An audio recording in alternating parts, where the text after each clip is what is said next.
Okay guys, so today we're going to be doing another reptile room tour, so without further ado, let's get straight into it. So first off, you may realise that you're actually looking at a leopard gecko setup. Now I did say that this week I'd be doing a bioactive setup for him hopefully. So what I've done, because he was just insanely bored in that sterile setup and it looked awful, is I put some of the things from his bioactive setup, like some of the decor in, namely this pile of rocks, some rocks back there, and the substrate is the remaining substrate from a crested gecko's bioactive build. But there are springtails in this. It's not permanent, it's maybe for about 3 weeks. Then I'll be doing a fully natural setup, no resin hides, all cork bark, rocks and live plants and a background. But yeah, for now this is it. I'm not going to take him out because I did just change his setup yesterday and something scared him the other day, so he is quite stressed out. Don't know what it was.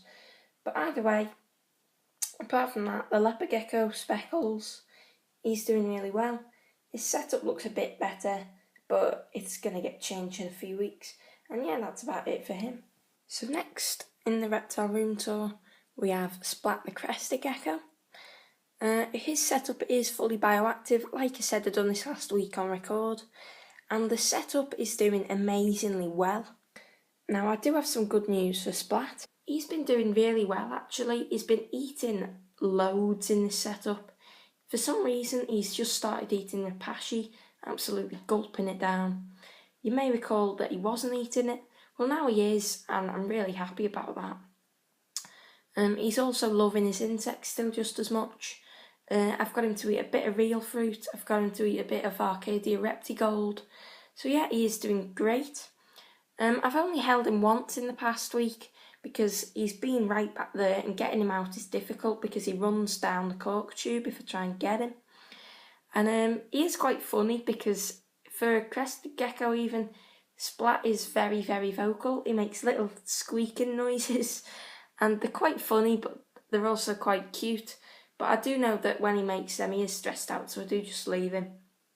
But the other day, he did actually go asleep right on the top of this bromeliad. He went to sleep right there. It's sort of a bit dark, but you can see what I mean.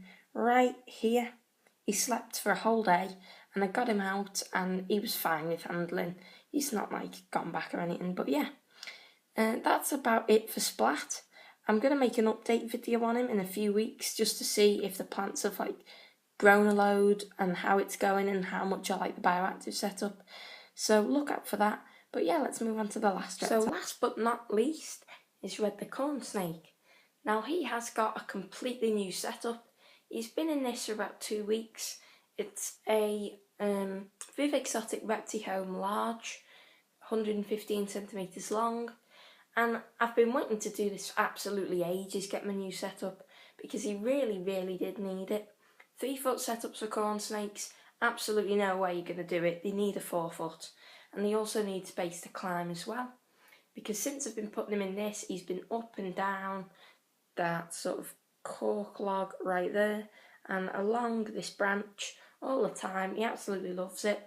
He's already ate once in this setup, so it's not stressed him out too much. It's got a lot of Splat plants from his old setup, that's the crested gecko. When he had fake plants, I gave them to him.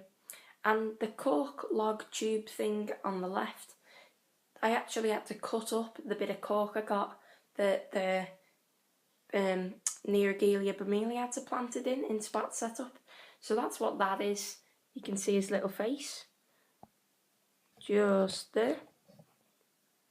I'm not going to take him out just because it's too much hassle and he's really wriggly. So trying to handle it on camera is going to be difficult. But a quick rundown of this setup. Over there we do have a 150 watt ultra slim ceramic heat emitter by White Python. It's set to 30 degrees. You may be able to see the thermometer back there. It's kind of too dark to see it, but that's reading 28.9. and I'm not going to actually show it to you, but you can sort of see there's light coming from the top there. I won't blind you with it, but that's a 2% T8 Arcadia UVB bulb, and I've wanted to get him UVB for ages, and finally I'm doing this new setup. So yeah, he's coming out in it. It looks really good. I like it. I know that it's going to give him the right UV index to bask and make his own D3, which again is something I'm going to talk about in the future. But that is Red's setup, and that pretty much does it for the reptile room tour. So I do hope that you did enjoy this reptile room tour. Lots of new stuff, lots of stuff going on, lots of stuff planned for the future. And obviously this is like the first reptile room tour with just the reptiles in it, because nothing's happening with anything else. So yeah, I hope you did enjoy it, and I'll see you in the next one. Bye guys.